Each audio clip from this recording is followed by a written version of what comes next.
বন্ধুরা, মহাষষ্ঠী থেকে দশমী পর্যন্ত দুর্গাপূজার এই 5 দিনের মধ্যে যে কোনো দিন 3টি তুলসী পাতার সহযোগে এই ক্রিয়াটি অবশ্যই করুন। এর ফলে আর্থিক সমস্যা হোক বা অন্য কোনো বাধা, মনের অপূর্ণ ইচ্ছা হোক, অথবা যে বিষয়টি আপনি মনে প্রাণে চাইছেন সেই বিষয়টিও সুনিশ্চিতভাবে মায়ের কৃপায় পূর্ণ হবে। হ্যাঁ বন্ধুরা, আপনারা একেবারে ঠিকই শুনছেন। বন্ধুরা, এই উপায় বা ক্রিয়াটি করার ফলে জীবনে কখনো অর্থের অভাব হবে না ও সকল দুঃখ কষ্ট দূর হবে, রোগ ব্যাধি দূর হয়ে যাবে। সেই সঙ্গে আপনার সকল মনের ইচ্ছা সুনিশ্চিতভাবে পূরণ হবে।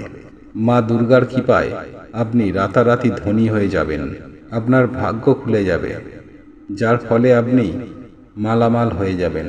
বন্ধুরা, আমাদের সনাতন ধর্মে এই তুলসী গাছকে অত্যন্ত পবিত্র গাছ হিসাবে মনে করা হয়। এমন কোনো হিন্দু বাড়ি নেই যে বাড়িতে তুলসী গাছ নেই।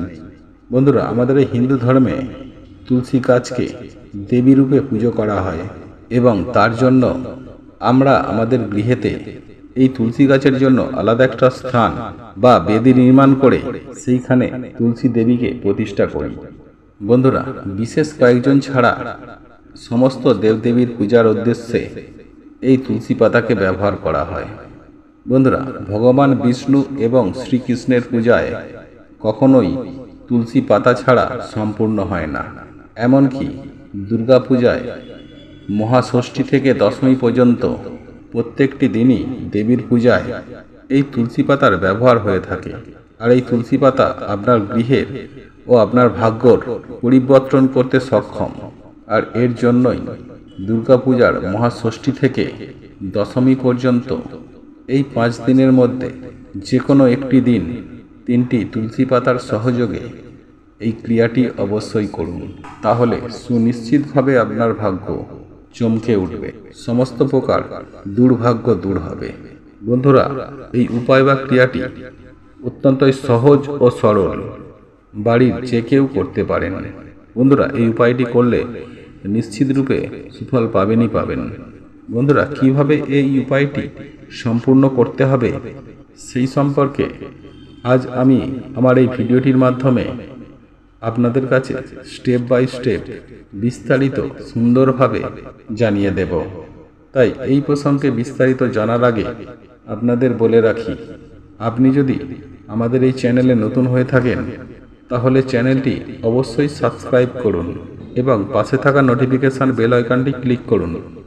কারণ আমি বিভিন্ন প্রকার তন্ত্রমন্ত্র, বশীকরণ, টোটকা, বাস্তু টিপস, জ্যোতিষশাস্ত্র, পূজা আরাধনা এবং ব্ল্যাক ম্যাজিক করা নিয়ে নিত্য নতুন ভিডিও আপলোড করে থাকি, যা প্রয়োগ করার মাধ্যমে আপনার জীবনে থাকা সকল প্রকার সমস্যার সমাধান হয়ে যাবে। চলুন এবার মূল আলোচনায় প্রবেশ করা যাক। তবে মূল আলোচনায় প্রবেশ করার আগে জয় মা দুর্গার জয় লিখে কমেন্ট অবশ্যই করবেন। বন্ধুরা, তুলসী পাতার এই ক্রিয়া বা উপায়টি করার জন্য সবার প্রথমে যে বিষয়টি আপনাদেরকে করতে হবে তা হলো পোকায় না খাওয়া, একেবারে পরিষ্কার পরিচ্ছন্ন ভালো 3টি তুলসী পাতা আপনাকে চয়ন করতে হবে। এবং এই তুলসী পাতা তোলার সময় একটি বিষয় মাথায় রাখবেন যে তুলসী পাতা কখনোই একসঙ্গে অনেকগুলি তুলবেন না, একটি একটি করে এই তুলসী পাতাকে চয়ন করবেন। এবং আপনি নিশ্চয়ই জানেন এই তুলসী পাতা তোলার সময় একটি মন্ত্র আমাদেরকে উচ্চারণ করতে হয়। আর এই মন্ত্রটি হলো ওং ভদ্রায় নমঃ, ওং ভদ্রায় নমঃ, ওং ভদ্রায় নমঃ। বন্ধুরা, যখনই আপনারা এই তুলসী পাতা চয়ন করবেন বা তুলবেন তখন এই মন্ত্রটি অবশ্যই উচ্চারণ করবেন, ওং ভদ্রায় নমঃ। একটি তুলসী পাতা তুলবেন এবং একবার এই মন্ত্রটি উচ্চারণ করবেন। পরপর 3টি তুলসী পাতা তোলার সময় 3 বার এই মন্ত্রটি উচ্চারণ করবেন। তারপর এই 3টি তুলসী পাতা তোলার পর যে বিষয়টি আপনাদেরকে করতে হবে তা হলো এই 3টি তুলসী পাতাকে ভালো করে গঙ্গা জল দিয়ে ধুয়ে শুদ্ধ করে নিতে হবে। এবং তুলসী পাতা তোলার সময় আরও একটি বিষয় খেয়াল রাখবেন, সদা সর্বদাই স্নান করার পর তবেই তুলসী পাতা তুলবেন।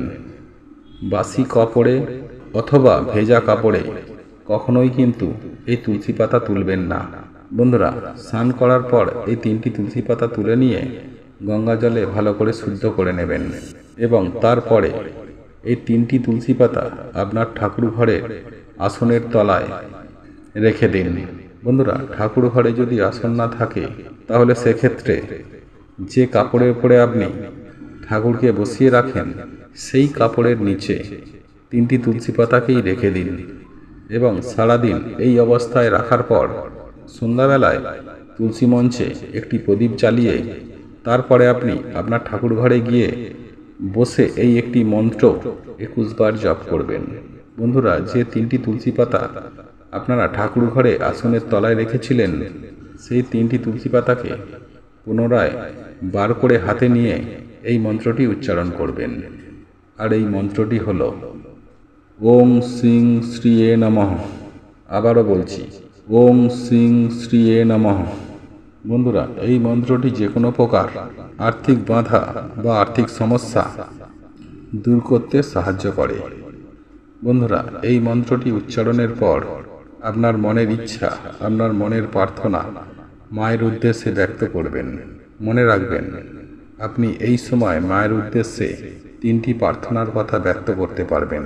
3টির বেশি প্রার্থনা আপনারা কখনোই করবেন না, কারণ মনের মধ্যে একই সময় যদি অধিক ইচ্ছা থাকে তাহলে বাস্তবে কোনো ইচ্ছা শেষ পর্যন্ত পূরণ হয় না।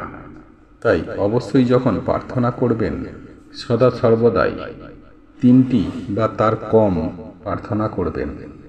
বন্ধুরা, এই বিনতি প্রার্থনা সম্পূর্ণ হয়ে যাওয়ার পর হাতে থাকা যে তুলসী পাতা, সেই তুলসী পাতা আপনার মাথার বাম দিক থেকে ডান দিকে স্পর্শ করিয়ে সেই 3টি তুলসী পাতাকে আপনি যেই ঘরে ঘুমান সেই ঘরের বালিশের তলায় রেখে দেবেন।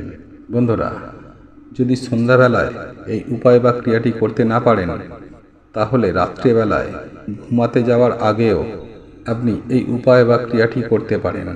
এক্ষেত্রে 3টি তুলসী পাতা হাতে নিয়ে মায়ের উদ্দেশ্যে মন্ত্র উচ্চারণ করার পর আপনার মনে 3টি প্রার্থনা করার পর উক্ত 3টি তুলসী পাতাকে আপনি আপনার বালিশের তলায় রেখে দিয়ে ঘুমিয়ে পড়বেন।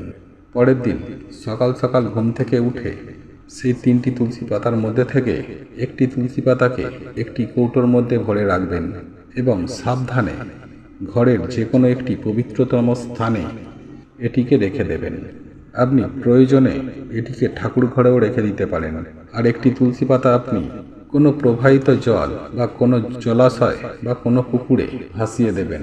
আর যদি আপনার আশেপাশে জল না পান তাহলে সেই তুলসী পাতাটিকে আপনি যেই গাছ থেকে তুলসী পাতা সংগ্রহ করেছেন সেই গাছের গোড়ায় পুঁতে দিন এবং সর্বশেষ তুলসী পাতাটিকে ভালো করে ধুয়ে খেয়ে নিন। বন্ধুরা, এই ক্রিয়াটি আপনারা যেই দিন থেকে শুরু করবেন টানা 21 দিন যদি করতে পারেন তাহলে সেক্ষেত্রে খুবই ভালো হয়। আর তা যদি সম্ভব না হয় তাহলে দুর্গাপূজার এই কয়েকটি দিন এই ক্রিয়াটি পারলে অবশ্যই করবেন। আর তাও যদি সম্ভব না হয় তাহলে এই দুর্গাপূজার মহাষষ্ঠী থেকে দশমী পর্যন্ত এই 5 দিনের মধ্যে যে কোনো একটি দিন এই ক্রিয়া বা উপায়টি অতি অবশ্যই করুন। বন্ধুরা, এই ক্রিয়াটি করার মাধ্যমে যেমন আর্থিক বাধা দূর হয় ঠিক তেমনই সমস্ত নেগেটিভ চিন্তাধারা মাথা থেকে চলে যায় এবং মন ও মস্তিষ্কের পজিটিভ চিন্তাভাবনার বৃদ্ধি ঘটায়, জীবনে আর্থিক উন্নতি ঘটায় এবং সৌভাগ্য আপনার নিত্য সঙ্গী হবে। পারিবারিক দিকে সুখ শান্তি সমৃদ্ধি বজায় থাকবে এবং দাম্পত্য জীবন অত্যন্ত সুখের হবে। আপনার মনে যদি কোনো দুশ্চিন্তা থাকে তাহলে সেই দুশ্চিন্তা চলে যায় এবং খারাপ স্বপ্ন দেখাও বন্ধ হয়ে যায়। তবে একটি বিষয় আপনারা সদা সর্বদাই মাথায় রাখবেন যে আপনি যা কিছু করবেন পূর্ণ বিশ্বাসের সাথে করবেন, নিশ্চিত রূপে আপনি এর ফল পাবেনই পাবেন। বন্ধুরা, আশা করি এই ভিডিওটা আপনাদেরকে সমৃদ্ধ করেছে। আপনাদের এই ভিডিওটি যদি পছন্দ হয়ে থাকে তাহলে ভিডিওটি লাইক করুন, কমেন্ট করুন এবং বন্ধুদের সাথে শেয়ার অবশ্যই করুন। মনে রাখবেন, আপনার একটি শেয়ার অনেক মানুষকে উপকৃত করতে পারে। এবং আপনি যদি আমাদের চ্যানেলে নতুন হয়ে থাকেন তাহলে চ্যানেলটি অতি অবশ্যই সাবস্ক্রাইব করবেন এবং পাশে থাকা নোটিফিকেশন বেল আইকনটি ক্লিক করবেন এইরূপ নিত্য নতুন ভিডিও সবার আগে দেখার জন্য। ঈশ্বর আপনার মঙ্গল করুক। আপনি ভালো থাকুন, সুস্থ থাকুন।